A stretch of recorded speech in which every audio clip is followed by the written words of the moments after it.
పెళ్ళైనా పండగైనా వేడుక ఏదైనా పట్టుచీరల ప్రత్యేక వేదిక వారాహి సిల్క్స్. సాంప్రదాయానికి సౌందర్యానికి వారధి. ఒక్క అక్షముక్క నేర్చుకుని అని నేర్చుకోకుండా కూడా డిగ్రీ స్థాయిలోకి వెళ్ళిపోయే యొక్క దౌర్భాగ్య సంస్కృతి ఆంధ్రప్రదేశ్లో దశాబ్దాల పాటు. మొదటి భాష ఇంగ్లీష్ పెట్టుకుంటారు, రెండో భాష సంస్కృతం, మూడో భాష స్పెషల్ ఇంగ్లీషు లేకపోతే హిందీ చేయను. అంటే ఆ అక్షరం కూడా నేర్చుకోకుండా ఒక తెలుగు రాష్ట్రాల్లో ఉన్నాం వాళ్ళు పైకి వెళ్ళిపోయి పరిస్థితుంటే ఆ రోజు ఆ ప్రభుత్వ ఉత్తర్వు 86 తీసుకొచ్చిన తర్వాత ఒక్క భాష కానీ తప్పనిసరిగా చదవాలనేది మేము అమలు చేయడానికి ఆయన స్కూల్స్కి వెళ్తాను. మమ్మల్ని కాశీనాథ్ నాగేశ్వరరావు గారిని భాషోద్ధార వివిధ కొద్ది కాలేజీ ప్రిన్సిపాల్ గారు ఉండేవారు. మమ్మల్ని అందరినీ స్కూల్ నుంచి బయటకు కూడా తీసే ఉద్యమించాం, రోడ్ల మీద కూర్చున్నాం, చేయవలసింది చాలా కష్టపడ్డామండి. చాలా మంది మేధావులు అటెండ్ అయ్యారని చెప్తున్నారు, అందులో గరికపాటి గారు కూడా ఉన్నారు. ఈ మధ్య కాలంలో గరికపాటి గారి పైన జరుగుతూ ఉన్నది ప్రచారం లేదంటే వీడియోస్ మనం చూస్తూ ఉన్నాం.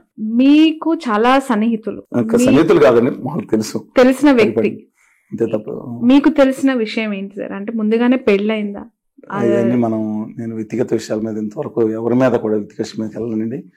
సరే వాళ్ళ అన్నయ్య గారు ఆవిడ చెప్పుకుంటా ఉన్నారు వ్యక్తిగత విషయాలు. ఎందుకంటున్నానంటే ఆయనలో కొన్ని మోడీ వ్యక్తిగత విషయమే సార్, కానీ గరికపాటి గారిని చాగంటి కోటేశ్వరరావు గారి మీద, ఆయన కేంద్ర ప్రభుత్వ ఫుడ్ కార్పొరేషన్ ఎంప్లాయీ, ఆయన మీద ఏమవుతుందంటే అండి వ్యక్తిగత విషయాలు అనవసరం.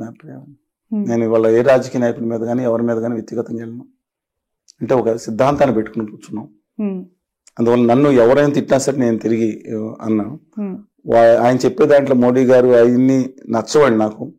అలాగే చాగంటి కోటేశ్వరరావు గారు భార్య యొక్క మొదటి కర్తవ్యం భర్త యొక్క అండర్ గార్మెంట్స్ ఉతకడానికి మొదటి కర్తవ్యం ప్రథమ కర్తవ్యం అని కూడా చెప్పారు. అవి నచ్చవు నాకు. కానీ ఇప్పుడు ఆయన అంటే గరికపాటిగా చెప్పే కొన్ని అభ్యుదయ భావాలు ఏదైతే ఉన్నాయో జ్యోతిష్యాలు ఎందుకు అని చూశారు కదండి, పాజిటివ్నెస్ తీసుకున్నాం. కానీ వ్యక్తిగత జీవితాల్లో వాళ్ళు ఒకసారి వారికి వదిలిపెట్టేస్తున్నా నేను. ఎందుకంటే కొన్ని విషయాల్లో దాటవేశారని కొన్ని వ్యక్తిగత విషయాలు నేను వ్యక్తిగత విషయాల గురించి మీరు ఇష్టం లేదు మాట్లాడినంటున్నారు, కానీ చాలా సందర్భాల్లో సోషల్ మీడియాకి సంబంధించి వాళ్ళు ఎక్కువగా ఇంపాక్ట్ చేయగలిగింది కూడా డిజిటల్ మీడియా త్రూ. అక్కడ కాలేజీ వేలాది మంది విద్యార్థులు ఉంటే ఈయన పైకి వెళ్ళగానే ఓవేషన్ వచ్చిందండి, స్టాండింగ్ ఓవేషన్ గరికపాటికి. ఎస్, మిగతా ఎవరు కూడా సినిమా వాళ్ళు ఎవరు మామూలుగా వచ్చినట్టున్నారు కానీ ఆయనకు వచ్చిన ఓవేషన్. అంత ఇంపాక్ట్ చూపిస్తున్న వీళ్ళ పైన చాలా రకాల కాంట్రవర్షియల్ స్టేట్మెంట్స్ కామెంట్స్ వచ్చినప్పుడు అసలు చాగంటి గారు గరికపాటి గారి సమాజానికి అవసరమా అంటే ఏం చెప్తారు? లేదండి, ఆయనలో మూఢనమ్మకాలు లేదా మనుశాస్త్ర భావం నమ్మే పద్ధతులు లేదా మోడీ గారిని అదానీ గారి పార్టీ వాళ్ళని భజించేసే విధానం తప్పించి వాళ్ళు చెప్పే దాంట్లో పాజిటివ్ తీసుకుందాం, మనం పాజిటివ్ తీసుకుందాం, రెస్పెక్ట్. వ్యక్తిగత విషయాల్లో చూశాను నిన్న కొన్ని విషయాల్లో కొన్ని తప్పులాది వారి ఇష్టం, కానీ నేను అంత మించి మాట్లాడతాం భావ్యం కాదండి, మంచి తీసుకుందాం. తెలుగు భాషా సంఘానికి సంబంధించి కూడా ఏదో చంద్రబాబు గారు పదవి ఆఫర్ చేశారని కూడా ఆయన చెప్పారు. జొన్నవిత్తులు గారికి ఇంతకుముందు ఆఫర్ చేశారు, నిన్న మేము చూసినట్టున్నారు. అది గరిపాటికి నేను మాట్లాడారు. ఆయన సెప్టెంబర్ ఇప్పుడు డేట్ కూడా చెప్పారు. మాట్లాడితే 48 గంటల సమయం కావాలన్నారంట. చంద్రబాబు నాయుడు గారితో మాట్లాడినప్పుడు ఏం ఆలోచించారన్నప్పుడు ఆయన 2 విషయాలు చెప్పారంట. ఒకటి నుంచి 5వ తరగతి వరకు మీరు తెలుగుని తప్పనిసరిగా చేస్తున్నారా లేదా. కదా, రెండో విషయం కూడా ఏంటంటే దాన్ని చంద్రబాబు నాయుడు ముందు కానప్పుడు తీసుకోలేదు. మనం చంద్రబాబు నాయుడు గారిని అడుగుదాం, లేదా జగన్మోహన్ రెడ్డి గారి ప్రజాపాలకులండి, లేకపోతే ఉత్తర దానికి తల ఊపేవాళ్ళ, లేకపోతే ఇంకోటి అని మాట్లాడదాం. అందువల్ల ఆయన దాదాపు ఆయన తప్పులేదండి. జొన్నవిత్తులు గారు కూడా ఇదే తరహాలో పదవిని తిరస్కరించారు. ఇంతకుముందు కూడా 2016 ఆయన కూడా అడగండి, ఇంటర్వ్యూ చేయండి. చంద్రబాబు నాయుడు గారు చెప్పినట్టు దానికి సరైన అలంకారప్రాయంగా ఎందుకంటే ఎత్తిమే పెట్టుకుంటాం. ఇంకొక ఉందండి, 5% మార్కులు తెలుగు భాషలో చదివిన వాళ్ళకి ఉద్యోగాల్లో కలిపేవారు.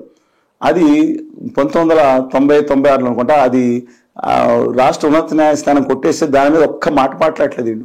ఇప్పుడు జగన్ గారు స్కూల్స్ దారుణంగా చేశారని చెప్తున్నారు కదా. ఆ రోజు ఇప్పుడు ఈయన వచ్చిన తర్వాత మార్చారండి ఏమన్నా అంటే నీతులు పక్కన చెప్పడానికి ఉంటాయా? జగన్ గారు కూడా ఆ భాషా సభలకు హాజరై తెలుగు అంటున్నారు. ఆయన ఎందుకు వద్దనుకుంటారు నాకు అర్థం కావట్లేదు. మనకి ఉపాధి భాషకి ఇంగ్లీషు రావాలి. మా పిల్లలు కూడా ఒక చోట స్కూల్లో పడేస్తే ఆ రోజు పరిస్థితులు దుర్భరంగా ఉండేయండి. తెలుగుని గొప్పగా మనం చేసి ఉపాధి భాషగా కూడా మంచినప్పుడు తెలుగు నిలబడుతుంది.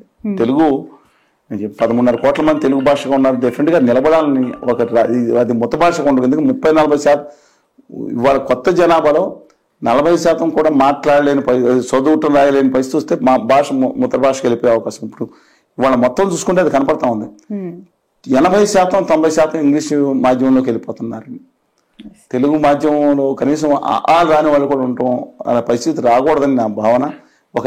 ఒక భాష నశిస్తే ఒక జాతి అస్తిత్వం నశిస్తుంది. మీరు తెలుగు భాషకి సంబంధించి దీని ప్రాధాన్యతకి సంబంధించి కొంత సన్నిహితంగా ఉంటారు కదా చాగంటి వారితో, గరికపాటి గారితో, ఎప్పుడైనా ఇన్సిస్ట్ చేశారా? డిజిటల్ గా వీళ్ళు కొంత లక్షల మందిని, వాళ్ళు ధార్మికంగా ఎన్నో కార్యక్రమాలు కొన్ని లక్షల మందిని ఇన్ఫ్లుయెన్స్ చేయగలిగిన కంటెంట్ వాళ్ళు చెప్తూ ఉన్నారు కాబట్టి దీని మీద కూడా దృష్టి పెట్టాలని మీరు ఏమైనా రిక్వెస్ట్ చేయడం? నిన్న ఆయన గట్టిగా మాట్లాడారు. వారు మాట్లాడే వారికి సరే జగన్ సార్ గురించి నేను మాట్లాడిన కానండి, గరికపాటి గారు కానీ, జొన్నవిత్తుల గారు కానీ, లేదా ఇంకా పెద్దలు చాలా మంది కూడా స్పష్టంగా తెలుగు భాష ఉండయి తీరాలి చాలా గట్టిగా ఉన్నారు దాని మీద. అందుముందు తనిఖీల పర్ని గారు వచ్చారు. వీళ్ళందరూ కూడా వీళ్ళందరూ గట్టిగా నిలబడినారు. కానీ క్యారెట్ చెన్ని మీద నేను వెంకయ్యనాయుడు గారిని మీకు తెలిసే ఉంటుంది, భారత ఉపరాష్ట్రపతిగా పనిచేశారు ముప్పవరపు వెంకయ్యనాయుడు గారు. ఆయన వచ్చి మాట్లాడతా హైదరాబాద్ సభలో ఆయనే మాట్లాడారు. ఈ వెంటనే తెలుగును బతికించుకోవాలి, అమ్మ భాష కళ్ళజోడు లాంటిది, అమ్మ భాష కళ్ళు, ఇదేమో ఇంగ్లీష్ కళ్ళజోడు లాంటిది మాట్లాడుతూ ఉన్నారు. ఆయన ఉపరాష్ట్రపతిగా ఉన్నప్పుడు ఉత్తర్వు పెంచవచ్చు కదా. ఆయన చెప్పిన మాట రేవంత్ రెడ్డి గారు, చంద్రబాబు నాయుడు గారు ఇంతకుముందు ఆయన హోదాలో ఉన్నప్పుడు జగన్మోహన్ రెడ్డి గారు వినేవారు కదా, ఒక ఉత్తర్వు పెంచవచ్చు కదా. ప్రతి సభలోనూ అదే మాట్లాడుతున్నారండి ఆయన. విత్ డ్యూ రెస్పెక్ట్, నేను ఆయన అవమానపరచట్లేదు. ఆయనకి మాకు ఆ సామర్థ్యం లేదు, ఆయనకు ఉంది కదా. కేంద్ర రంగంలో మానవ వనరుల అభివృద్ధి శాఖ మంత్రి ఆయన చెప్తే వింటారు కదా. 35 మందితో మీటింగ్ పెట్టారు కదా.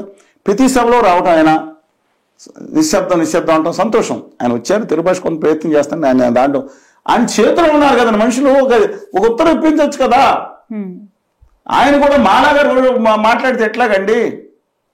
ప్రధానమంత్రి వస్తారు, భాష నిలబెట్టుకు ఆయన ఒక నిమిషం కదా. ఆదాని గారికి ఇచ్చిన 100,000 ప్రాధాన్యతలో ఒక ప్రాధాన్యత తెలుగు భాషకు, మాతృభాషకి ఇస్తే ఇప్పుడు ప్రయత్నిస్తున్నారు. RSS వాళ్ళు ప్రయత్నిస్తున్నారు, సంతోషం. అంతవరకు పక్కన పెట్టండి.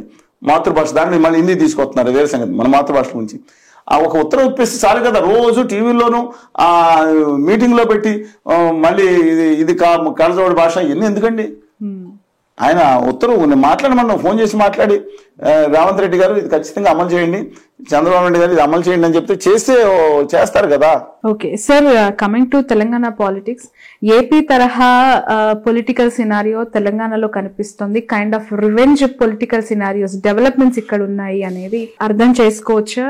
Formula 1 కార్ రేసింగ్ సంబంధించి A1 గా కేటీఆర్ గారి పేరును పెట్టడం ఎలా చూడాలంటారు? మీరు ఆర్నాబ్ గోస్వామి గారి తరహా కాదని అనుకుంటున్నాను.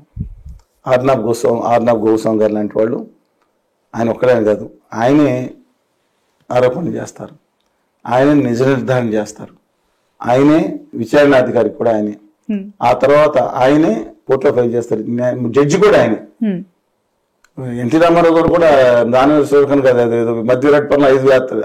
ఆ జడ్జి అయిన తర్వాత శిక్ష కూడా ఆయన వేసేసిన తర్వాత ఇంప్లిమెంట్ కూడా ఆయన ఇలా తాళ్ళలాగే ఆయన చూపిస్తారని పరిస్థితి. అర్ణబ్ గోస్వామి గారు అలా ఉంటది, అలా మాట్లాడుతున్నారు. రాయల్ ఇండియా అసలు చెవులు బదలైపోతాయి. అందుకని మీరు న్యాయం, మనం అందులో ఏం జరిగింది ఏంటనేది మీరు నేను విచారణాధికారులు కాదు.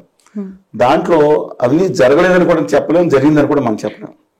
మీరు షూరా జరిగిందని, ఆయన తీసుకున్నారని షూరా? అంటే ఏం లేని విచారణకు పిలుస్తారా? ఇదంతా డెవలప్మెంట్. కానీ నేను అన్నాను దాంట్లో తప్పు లేదు.